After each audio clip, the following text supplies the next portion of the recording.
Facebook Live confirmed.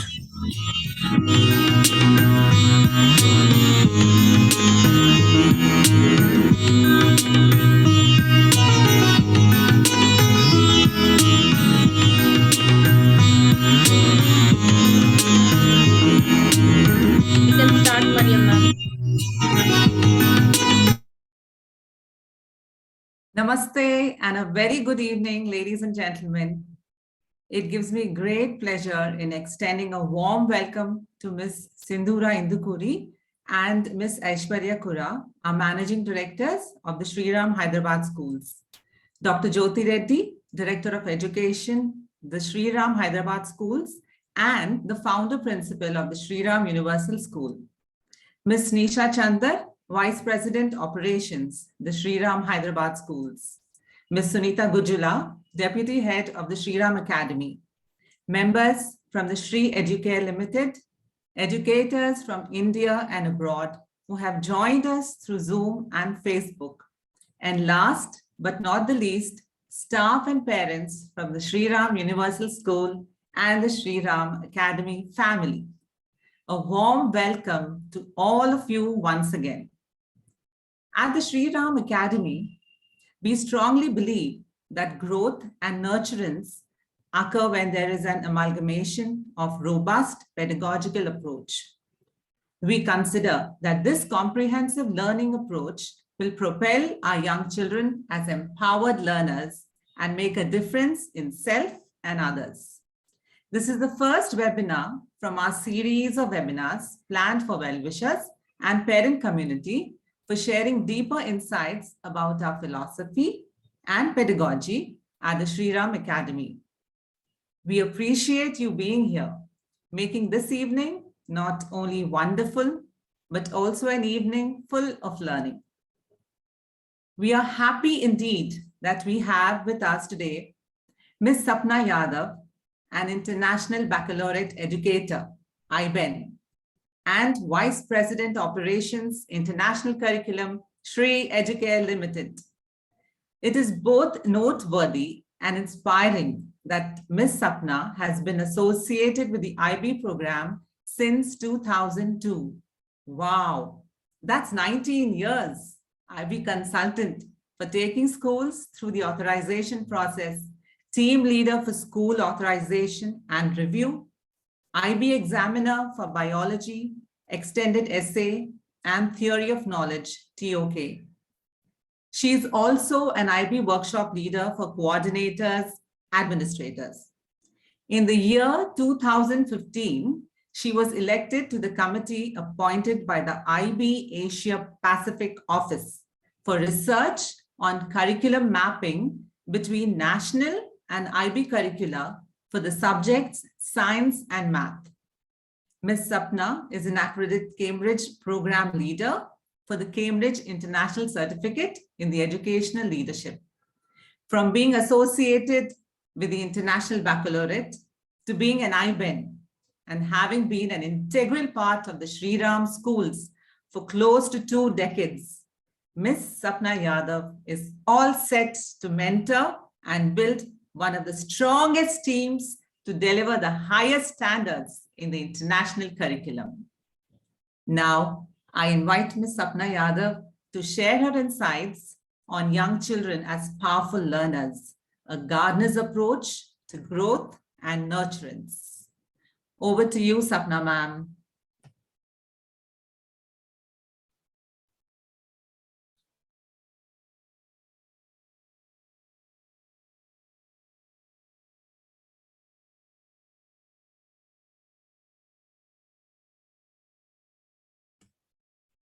Ma'am, you are on mute, I guess.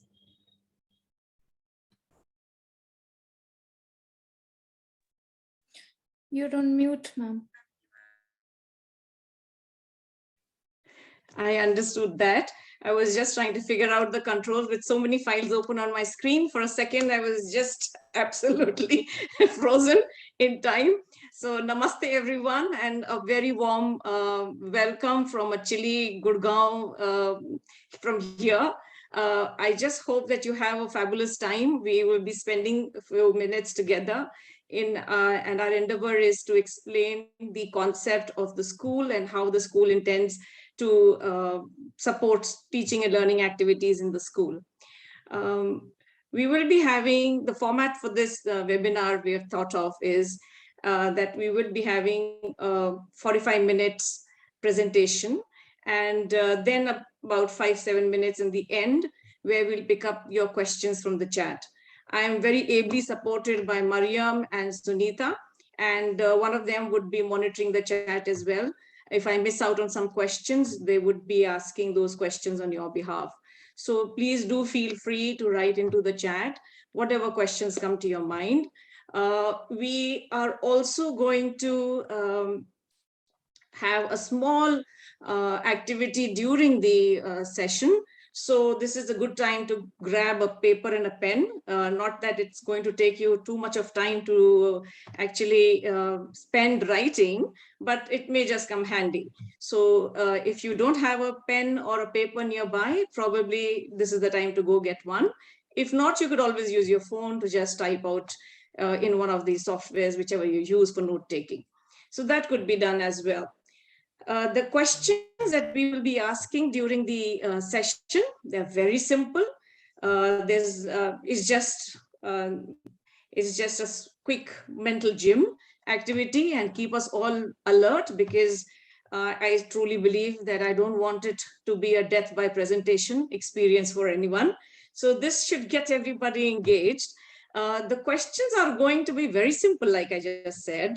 And all you have to do is that write the response or the answer of that question. And the first letter of each of those answers that you get, you will be using them to unscramble the word that we are hoping to reveal at the end of the presentation. So I'll repeat once more. Throughout the presentation, a few times, you will be exposed to some questions. The slide that has a question has a Pokemon. So I think all parents would be familiar with that icon because of your young kids. And the response of the question that is being asked, if you just note it down on a piece of paper, the first letter of that answer is going to be used together to unscramble and make one word. And that will be revealed at the end of the presentation. So that's the little thing about the activity we will be doing. And what fun is it if there is no reward at the end of it? So the two people, whoever get the answer right, and you have to post your answer in the chat at the end when we announce it, that this is the time to post. Please don't post all your answers, only that one word at the end you have to post. And so therefore, whoever two people who get the correct answer and the first ones to post are going to get this book. I hope you can see it. It is called Daring Greatly by Brené Brown. I've just finished reading. Fabulous book, brilliant for educators, equally good for corporates and also parents. So 2 lucky winners will get this at the end. Sunita ma'am from school is going to organize that, of course. So without much ado, I will start now. I just hope my screen is visible to everybody. Can I just get one quick confirmation for that? Yes, ma'am, we can see the screen. All right, so here we go. So as you see, the title of today's webinar is Young Children as Powerful Learners.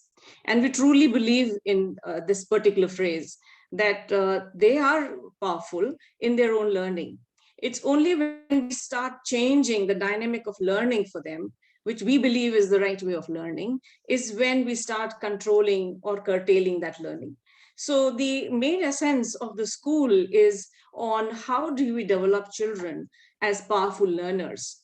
And in respect to that, the key philosophy that we have developed over the years for our schools, and especially for the Shri Ram Academy, is a gardener's approach to growth and nurturance.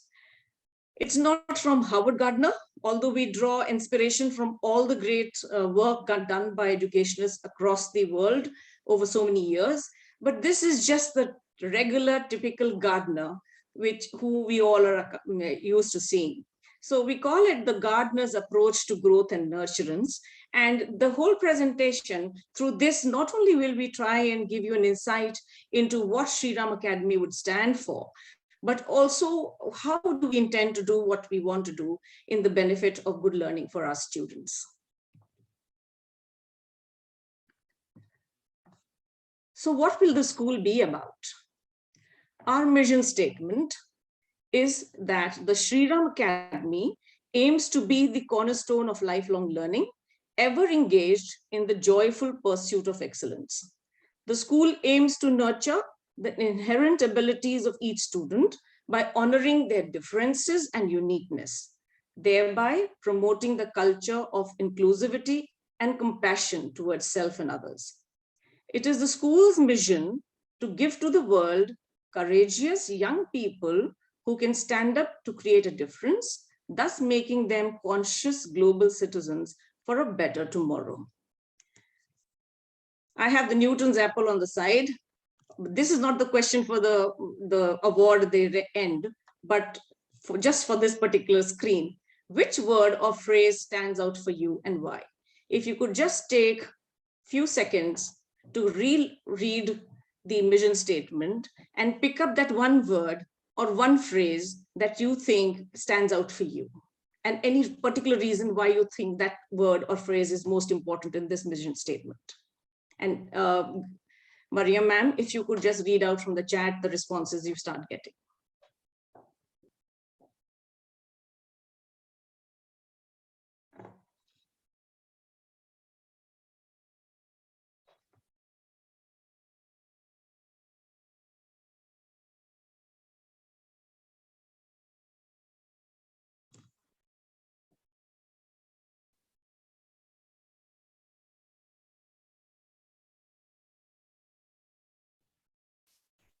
Ma'am, pursuit of excellence. Uniqueness because it is very unique. And compassion. Honoring the differences and uniqueness.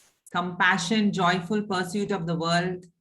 Of excellence, courageous young people who would make a difference in the world. Close to nature. Fabulous. Thank you. Thank you for those responses. And Conscious citizens, yeah, thank you. So here we have just identified few of the very key words or phrases that some of you would have already picked up. And one of those words here for us is, of course, joyful pursuit of excellence. It also happens to be one of our core values. And we'll come to that core value in a little bit. But let's start with the game. The first one, the most easy question is, tug of war cannot be played without a dash. Just as a hint, one single letter also of the four-letter word has been given. Tug of war cannot be played without a dash. So write down your answer and circle the first letter, because that is the one you are going to use for unscrambling. Our core values, like I just mentioned, one of them is joyful pursuit of excellence. And all of these core values that we have, integrity, pride in one's heritage, courage, joyful pursuit of excellence, and sensitivity, are very well thought out. And there's been a lot of deliberation into what we would like to put down as our core values. TSUS and TSRA share a number of core values, actually all 4 of these out of 5 core values. The one additional core value that we have put also for TSRA is courage. And we truly believe that the courage to dream differently and to stand by that dream is with conviction, and to do all it takes to transmute into reality is something that we want all our children to embrace. So therefore, we've added this core value here. Also because the kind of curriculum or the type of curriculum we intend to offer in the school will require children to think differently and feel vulnerable, be open to vulnerability, and express themselves absolutely confidently. And so therefore we thought that courage would be one of the core values which would require to be put in the forefront. We also have added joyful pursuit, or joyful as a word, to pursuit of excellence. And this is also with a very specific purpose, and that is that pursuit of excellence for each child would be different. So we don't want to make it appear that there is only one measurement for excellence. We don't want to say that excellence in one particular field, but excellence in whatever the child wishes to do. So whatever task they undertake, they should do that with full happiness. They should have wonder and joy in achieving that particular task. So therefore, joyful pursuit of excellence, again, is something very specific and very special to us. Very quickly, the second question. There are some questions which will come a little fast, and then of course we will have a spread out of some time when we will be just talking about the school.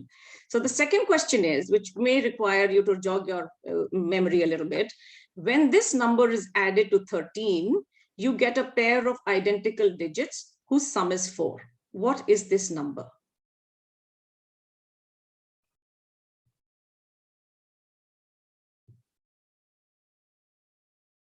Okay. So before we get into the academic aspects of the school and how we intend to start with the teaching learning process, one of our very core philosophy for the school is the developing of the social emotional learning competencies in students.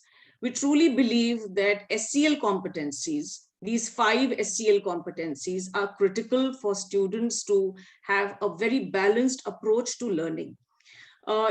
We do understand that cognitive development is important, but at the same time, if students are not developing their social and emotional competencies, that achievement-oriented development towards cognitive development does not really give the joy to the student and develop the student into a balanced individual. So therefore, the school, in all its curriculum, we have embedded the social emotional competency. And under these 5 competencies, there are a number of skills that we develop over the period of time as the students remain in school and till the time they graduate. And this helps them to get ready for the world beyond school and not just in the school itself. So 2 of our competencies that we focus upon very early on itself is self-awareness and self-management, because we believe that first the student or a child or an individual must understand themselves, develop these 2 competencies, and that requires the development of a number of skills. And then the social awareness and responsible decision making. These 2 competencies are how children react with or behave themselves, behave in a community. So the developing of these 2 competencies again becomes paramount important. The last competency is, of course, relationship skill. And again, there are a number of relationship competency under which we build a number of skills for students to become better learners in a collaborative environment. The focus, of course, here is not just on acquisition, but more importantly, on application of these competencies. And I'll take a little small example over here where I'll explain how and why we think that application, if not there, and simple acquisition does not really yield much result. And this example I'm taking from one of the, this is about 3 or 4 years ago, when we were working with one of our Shri Educare schools, and the skill that the children were focusing upon was goal setting. So you can see that goal setting is one of the skills from the competency self-management.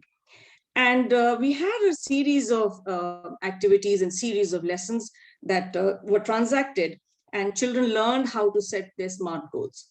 By the end of the 3rd month or so, we took out a student survey because we wanted to hear student voice, and we wanted to know how students were using these skills in their regular day-to-day life.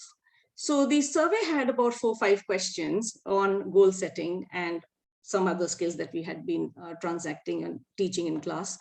And for the first 5 or 6 questions, when asked about how did you find the activities and what did you learn there, and do you think you understood goal setting, and all of those questions. And the response of the students was about 95–98%, that they really enjoyed that learning. They had developed, they felt that competency, and they felt that they understood it well. And then the last question was, how many times in the past 3 months have you been able to use goal setting? And then suddenly, and the question was, I think I'll rephrase it. The question was that, have you used goal setting as a strategy of learning at least 3 or more times in the past 3 to 4 months? And suddenly the response from that 95, 98% came down to a little over 20%. So what we realized at that point of time was that acquisition was there. Children had understood, they know now the word goal setting. They also know what SMART goals are. They probably can also write SMART goals, but they were not using it in practice. And that is where we felt that integrating what we are teaching and bringing it as a complete whole is very important when we talk of any skill development in students. So therefore, the program emphasizes on acquisition and application of that skill very, very strongly. The purpose of using SEL as one of the strong binding force for the development of the curriculum in school is to shift the thinking and shift the behavior or mental disposition of students from heavily focused on students' achievement with less attention on social emotional domain of child's development to focus on social emotional domain, lead to motivation and persistence in challenging educational tasks. Successful learners need more than just good knowledge and understanding. So therefore, the 3 things that we constantly work with when we work with children is develop habits of mind, mental dispositions, and bring wider skills into their toolbox of skills that they can use. Of course, know what is very important, but know how at least as important as know what. Time for the third question. In the mirror, you see your dash. There's a little hint also given. In the mirror, you see your dash.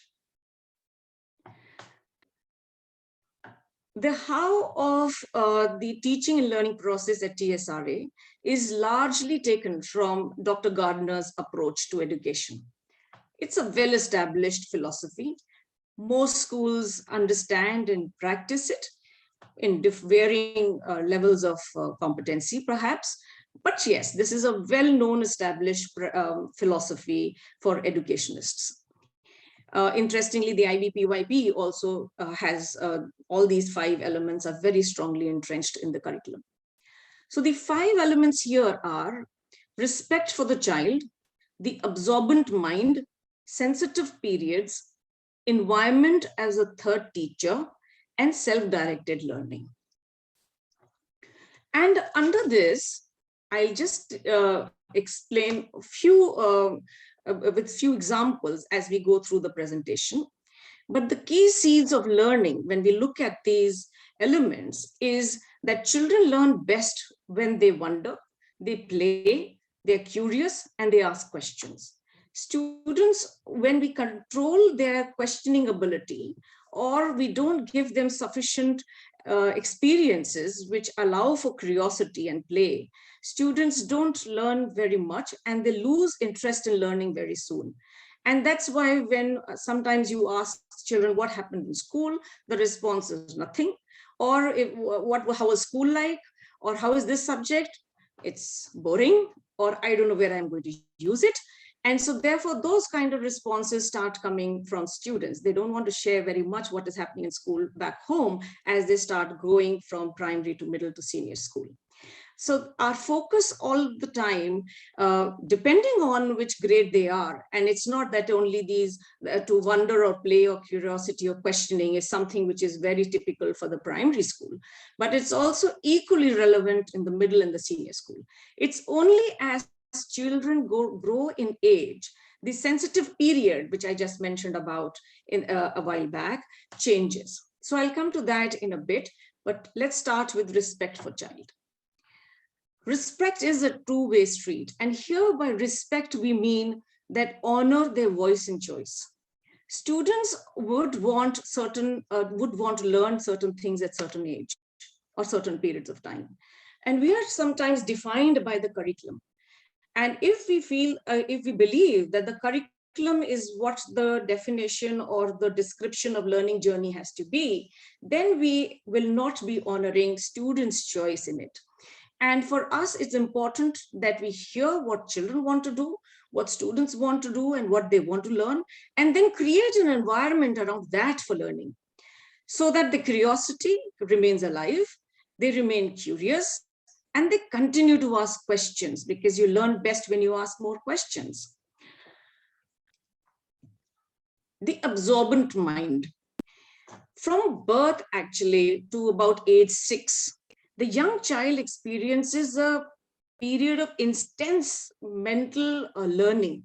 And that there's a lot of activity that goes on for students who are, say, from birth to age 6. And they learn in two ways: conscious learning and unconscious learning.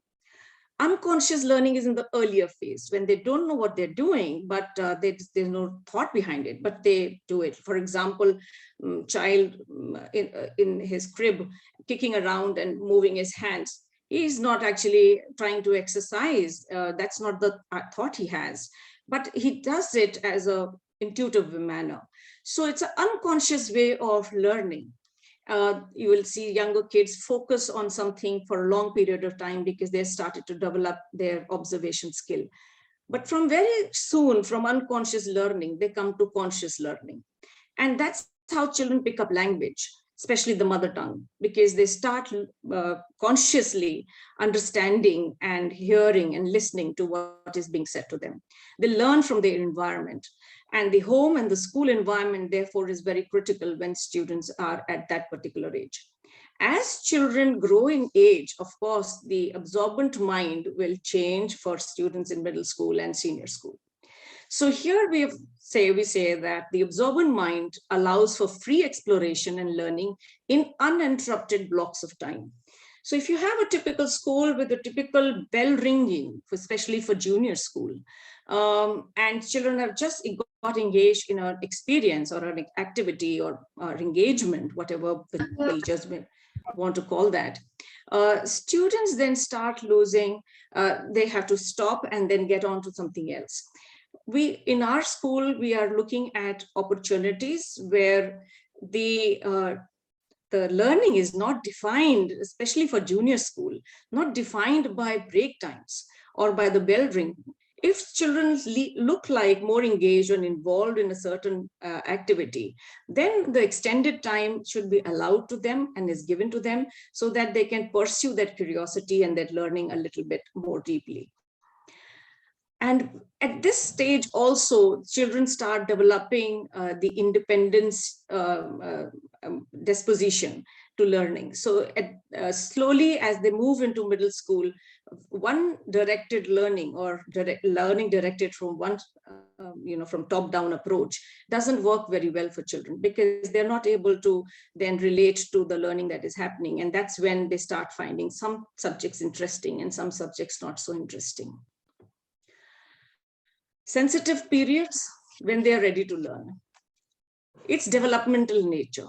That means that for every child, sensitive periods, especially in junior school, is different for children of different age groups. It's not necessary that all children will achieve the same milestones at the same time.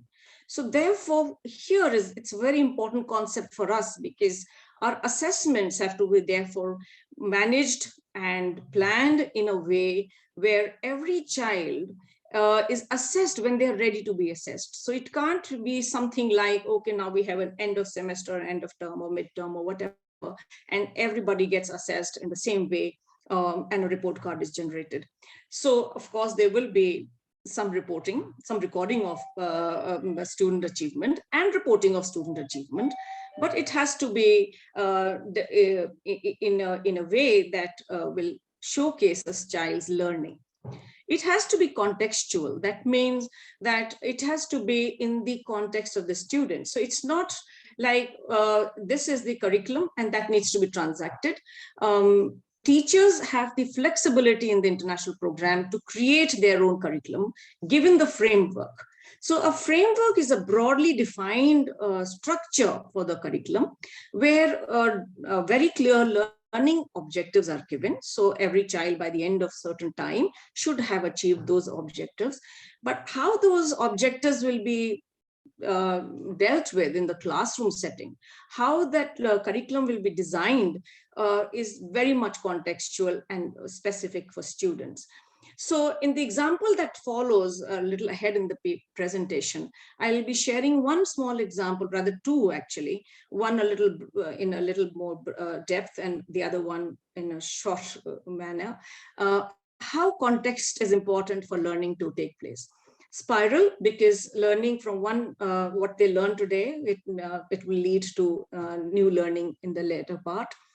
So in sensitive periods, children learn, of course, different types of skills at specific points in their development. Say, for example, students who are in the age group of 6 to 12, they have started to grow out of their absorbent mind. They start asking for reasons why this is happening, why that is happening. And this is the age group which, as parents, you would have experienced that the why is too many times. So every day they can have so many questions. And this is how they have developed, because they're moving out of their absorbent mind where they were just absorbing everything from the environment. And now they are trying to understand what is this and how does this work and how does this not work.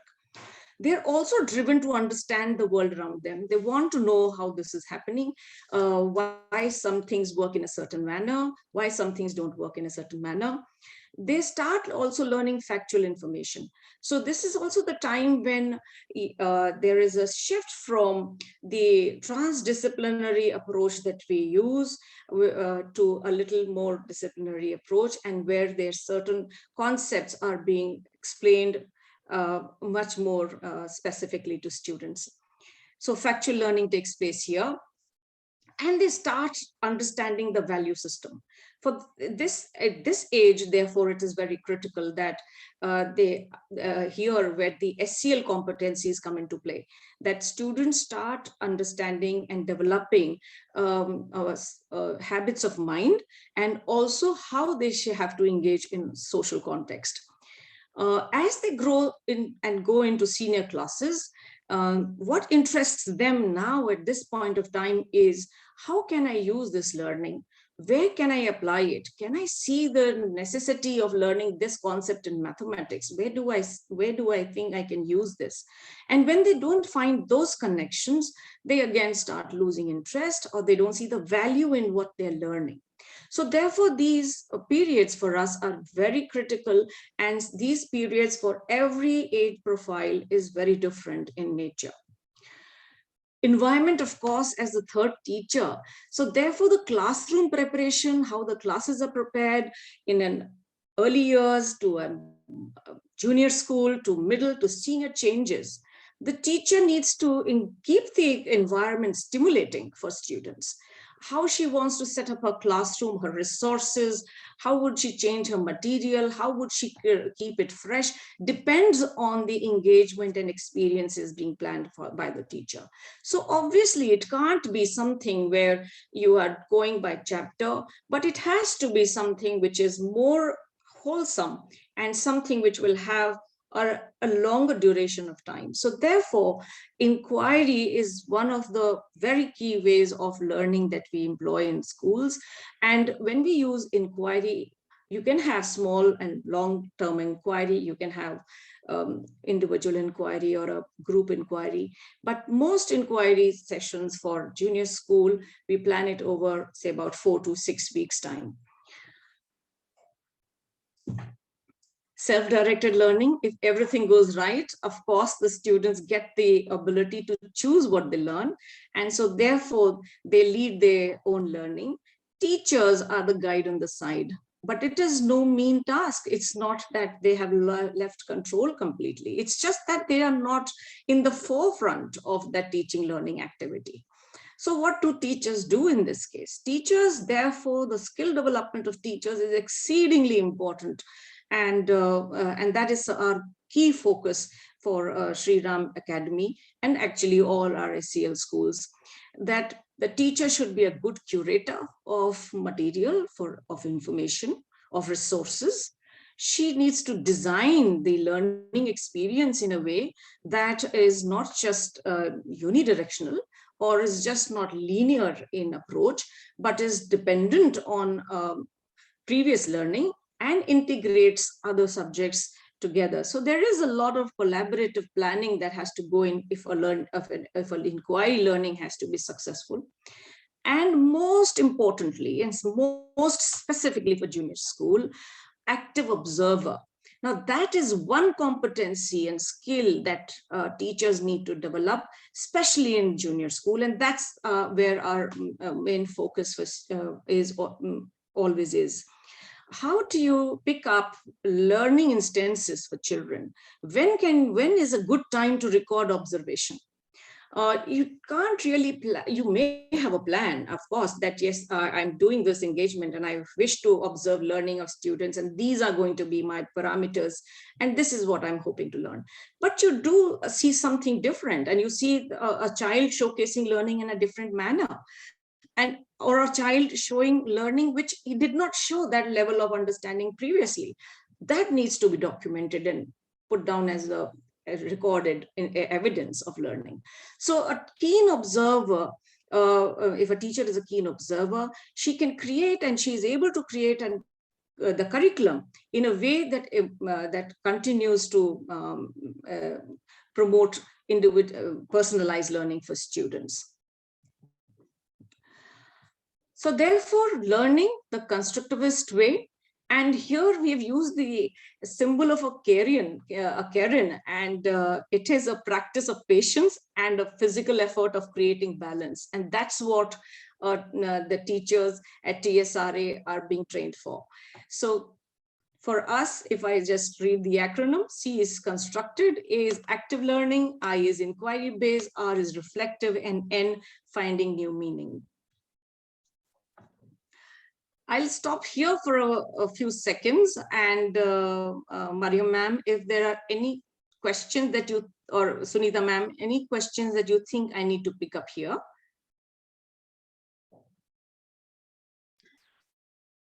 Right now, there are no questions, ma'am. All right. So then there is a question from me for you. Dash as the third teacher. I think we just spoke about that. So the question is dash as the third teacher.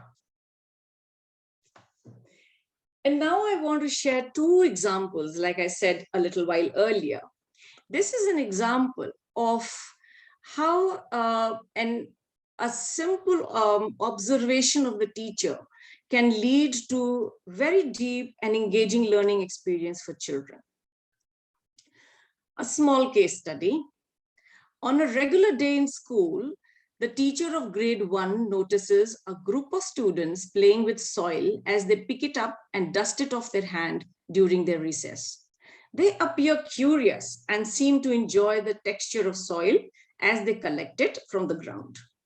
Soon they started creating the imaginary objects and asking questions about how they could create different objects from that soil. They began to invent their own vocabulary to communicate with one another. This led to the students then formulating their questions. From where did the leaves come into the soil? Another kid asks, what is this? Why is this soil sticky? I went to the beach in the summer and the soil there was white and smooth. Another student says, my soil has some shiny stones. Did you find any in your soil? Now, an observant teacher sees this interaction and this joy and this fun the kids are having, and the curiosity with which they're observing that soil. And then she thinks she's very clear about her learning objectives, because that's given to all teachers by the board. So what does she do now? She looks at this as a great opportunity to bring it into an inquiry lesson in her classroom. So what she does is she starts an inquiry lesson around this, and then adds so many experiences to this, and then sees how children progress through the inquiry. But very quickly, if I can ask you, and please write in the chat box, and this is not the question for the prize at the end. This is not for that. This is just for engagement here. Please write in the chat box, what do you see? What do you think? What do you wonder after having read this little story about what is happening in a school? And just as a ready reckoner for you, on the right side is listed the 5 elements: respect for the child, the absorbent mind, sensitive periods, environment as a third teacher, self-directed learning. What do you see happening here?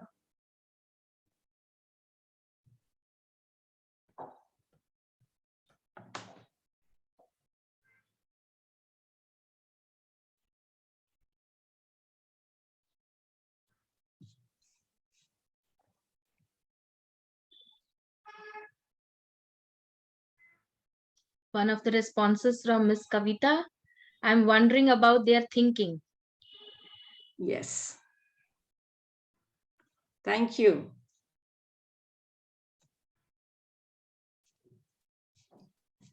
Well, I'm waiting for 1 or 2 more responses. Interactive learning, says one parent, Sujata Sharma. I see them actively learning something new. Yes. Curious mind. Yes. Now, had the teacher not observed or not been observant about it, she would have lost this opportunity where she can bring this excitement into her classroom. So what happens next is she starts with an experience in class. What she does then is she gives them different sieves with different hole sizes, and children go out and collect their soil from the playground where they were, and they start now sieving, using the sieve to shift the soil. And what they are now trying to do is identify the particle size.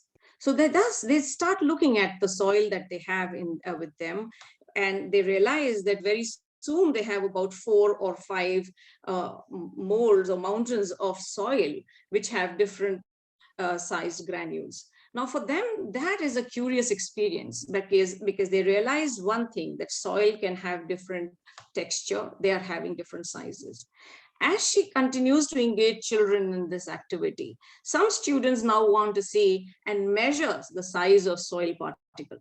So the soil grain, how do they measure? So they start thinking. The teacher is there to provide them with material and instigate that thinking. But the thinking has to come from children.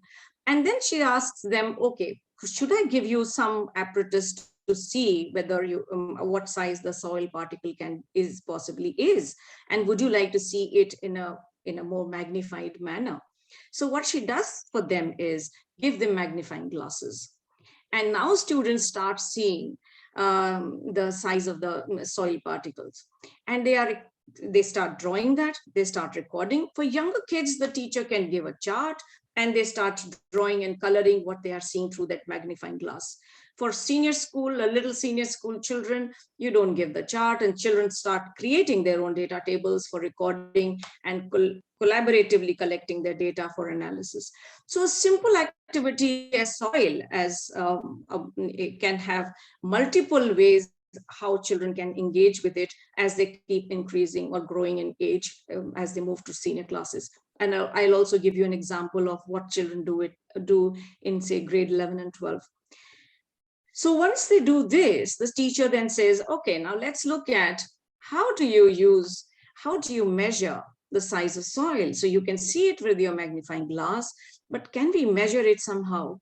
And then again, students start wondering, how would they be able to measure size of the particle, soil grain or soil particles? And then the teacher shows them a graph, and a simple graph. And then she explains them the size of a cell, 1 mm. And then they start finding out how are they going to measure. So does the soil cover the full box, or does it cover half the box, or does it cover more than one box? So they're not really knowing about measurement in terms of size, but they can see that the soil grain particle can cover 1 box or 2 box, or a majority of them, or the sample with me could only cover less than half a box. So they start again recording data about the soil particles. Now the teacher plans a trip to another location. And again, the students engage with soil.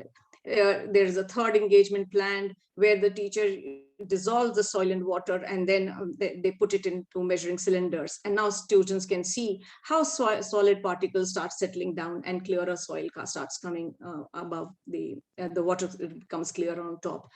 So the same activity, which is soil, can be done by students across the spectrum of the school.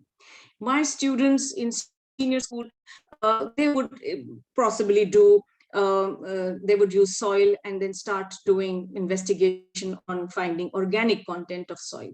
They may want to see turbidity of the water and use how the soil is disturbing the turbidity of water. Or they may want to see the water content of soil.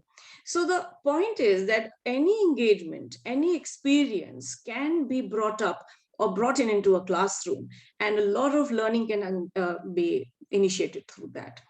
When this whole activity with the soil happened with children, they question and share. They also become models for their fellows with other learning styles. This inspires more inquiry, cooperative and collaborative learning, thereby promoting long-term memory formation.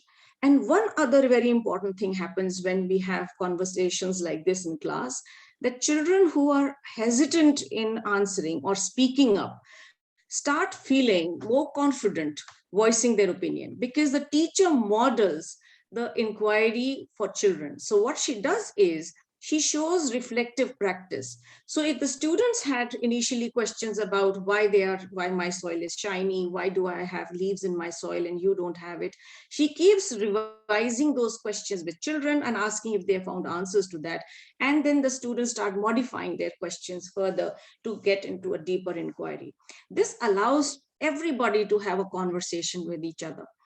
Most times, what do we observe in classrooms? And I think all of us have gone through that even in our childhood when we were in school. When a teacher asks a question, we give a response and we keep looking and checking for teacher's expression. Because we are more concerned about how her reaction to my answer will be. And this sometimes stops us from thinking or trying out something which we believe, could be a possible answer. Because we have realized that there is only one right answer. There can't be many different answers. But when we have an inquiry approach, a very important competency, which I mentioned about social awareness, students start understanding that there can be different perspectives. Children can come with different responses to a simple question. And that happens only when questions are embedded in the concepts, when they are conceptual in nature or they are debatable questions. How do students showcase learning in this environment? They are observing, they are sorting, they are comparing and contrasting. They are also using descriptive writing to write about their report. They are into discussions. They are reflecting on the learning continuously, because that is a very important aspect of all learning in classrooms. And then they are creating installations of what the material they had, and now can they create some geographical sand drawing? Can they create some a cairn probably? So how the children with different abilities are able to showcase their learning through different ways, and not just one specific way decided by the teacher that this is how you will be tested. So therefore, inquiry and the approach that we have in our school is to support all kinds of learners. Teachers incorporate children's question into future inquiries. She brings out open-ended questions. She is documenting their ideas. Children also write down their own questions and see how those questions are evolving as they get into inquiry. Teacher, I just mentioned, models reflection by repeating the questions to the students again after a few days, that this was the question, where have we reached? So children start reflecting themselves on their work, and they understand much better when questions are open-ended. So what kind of questions, when we say open-ended questions, what kind of questions can learners ask? This is just a couple of examples here. A question can be about feelings, and it can be a simple question such as, how do people feel about asylum seekers being detained for long periods? Questions can be about improvements. Can we reduce traffic congestion in our roads? Question can be about systems. How does a voting system work? So questions, when they're open-ended, allow for deeper learning, deeper inquiry, and better conversations. So therefore, from sharply weighed towards cognitive domain of growth to reinforcing skills in all three domains: physical, emotional, and cognitive. So it's not just cognitive, but very important that we also reinforce skills in physical and emotional domains. And so therefore, what we say in school is, it's the head, the heart, and the hand, that all three have to be used for learning. And it's not just the head that children should be focusing on, just the cognitive domain. Asking questions, like I've said, I won't go over it again, is the most crucial part of learning and growing, because inquiry is intrinsic. It's the way we learn from years. It's not a new concept. It's not now. Child learns gets into an inquiry approach right from very early in their life. So why do we stop that somewhere? That's the thing we need to keep in mind, that we should continue to nourish children and encourage them to be inquirers. I think one of the last ones now. We won't bother you with very many more questions. India became dash on 15th August 1947. I think the easiest one on the lot. India became dash on 15th August 1947. Another real life example. And this is, I'm mentioning, this example is from, say, somewhere around, if I get the year right, this is around 2006 or so. This was grade 5 students eager to start their middle school. They have celebrated their graduation and have attended their first orientation to middle school with their parents. The student feedback and questions post the observation reveal that they are excited to start with grade 6. However, they are curious to know how they will be taught distinct subjects, because now they're looking at different subjects. They didn't experience that in the PYP. Parents wonder how the transition will be managed by the school from a transdisciplinary approach to an interdisciplinary approach, because these are big words that we, as educationists, it comes easily to us, but when we use it with parents, it can be sometimes a little bit confusing. So now they're wondering, how is this going to happen? So what we did here was that we, as a part of their orientation to the middle school, we started an interesting project for them. And the project was only titled ANTS, A-N-T-S, ANTS, that's it. And we split them into groups. We allowed them to choose their groups. We gave them that flexibility. They set their own essential agreements for the group. They decided how they are going to record each other's progress. They started thinking about how they would be feedbacking to each other. They also started putting their roles and responsibilities in their group, and how the review of the work of the group will be done. So all of this preparation took us, say, about 4 hours in the beginning, 3 to 4 hours. And then the students had formulated their individual research questions. Each group had its own question. So very soon they started understanding, okay, so the title of the project is ANTS. So everybody brainstormed in their groups and they decided what interested them about ants, what would they want to find out about them, and they came out with their research questions. This is a time when the teachers sit down and formally revise and refine the questions so that it is a manageable inquiry and something which students can take forward and complete in the stipulated time of about 5 weeks that was given for this inquiry. So now when the students started work, they realized very soon that they hadn't understood the behavior of ants. And that was the first learning for some of the groups, because when they went out hunting for ants, they couldn't find any. So they realized that it's not that every time and everywhere you will find ants. So what is their natural habitat? when do they forage for food? And from there, they started investigating and researching, first to understand the ant, its morphology. And then they started refining their questions, because they felt that the question they had initially thought probably will not lead to to some interesting findings. Later, as they started progressing, one of the groups came up and said, we are having a big problem. How do we contain ants? And the only safety measure that was given to students was that no ant should be harmed. You don't kill ants, you don't harm them. And they will be released in their natural habitat the moment you finish your investigation. So one group came up to me and asked, how do we control these ants? Because they seem to be just moving everywhere. And we are unable to take any readings because we can't control them in any location or in any space. So so my suggestion was, why don't you try and reduce the space size for them, and then think a little bit more, how would you want to control that? And you won't imagine, you can't believe, I mean, it was amazing for me.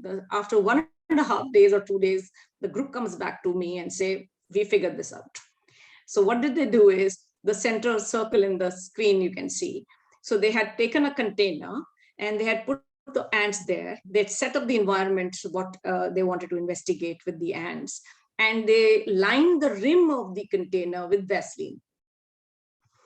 And they said, this is not disturbing them. We are not killing them. They are not going to be poisoned by it.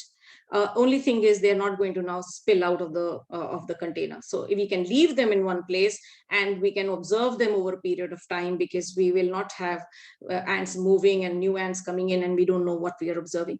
So that was very smart of them. This is something they came up on their own. And then the whole investigation began on their particular research question.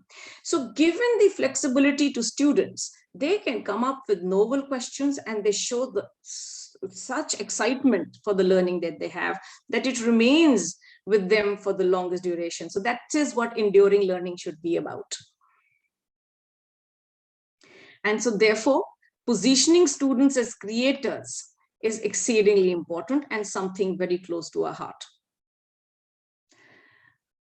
Question again, these shapes belong to the family of, and the hint is Q. The answer starts with the letter Q. These shapes belong to the family of, the answer starts with Q. And the last question is, a cell is the smallest dash of life. A cell is the smallest dash of life. Assessment of young children. I think we are just shooting a little bit over time, but I'll try and finish this very quickly now.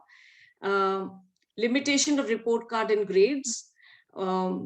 Junior school, I've already spoken about a little bit about this, that we should not be limiting it to report cards. And so therefore documentation of learning when it happens and as it happens is most critical for us. And encourage children to evaluate their own self. So assessing is not just done by the teacher, but students assess their own learning, as well as peer assessment is also something that we encourage children to do. But more than peer learning, it's the self-assessment that the students start engaging in. And so therefore for us, Gardner's approach to growth and nurturance is important. And this picture speaks 1,000 words for us, because as a gardener, when you go out to pluck tomatoes from your garden, you may have planted the plants at the same time, but all tomatoes don't ripe at the same time. So you don't go and pluck all tomatoes just because you have to pluck all tomatoes, but you pluck the ones which are ripe. And so therefore, instead of correcting the child, it's important to correct the soil for the plant or the child to grow and shine in their full brilliance. With that, we come to the end of the presentation. And oh my God, this is the last one. I think I forgot the number, but this is promise the last one. Every action has an equal and opposite reaction. This law was given by Dash. Full name, the first letter of his first name is the answer that you should pick up. And now you have 10 seconds to unjumble the words that you got, letters that you got, and create that one word. 10 seconds, first 2 entries get the award.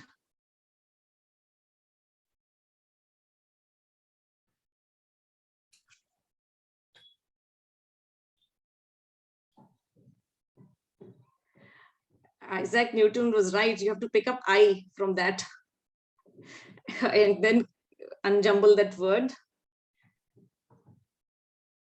So just to make it a little more easy, and because we are running a little bit, absolutely, I think somebody is getting there. Somebody, I think, is getting there. So the word is inquirer, and congratulations to whoever could get that. And I hope you remember the word inquirer, because that is what we want our young kids to be.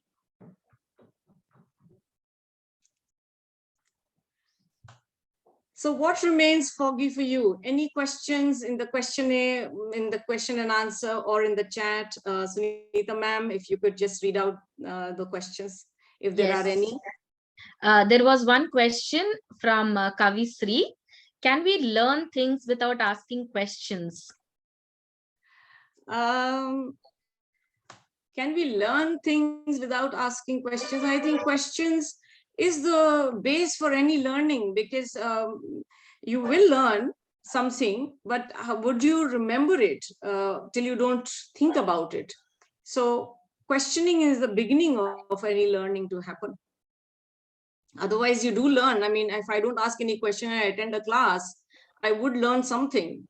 But would it remain meaningful for me? And would it remain an enduring learning for me? Not sure. So therefore, questions have to be encouraged.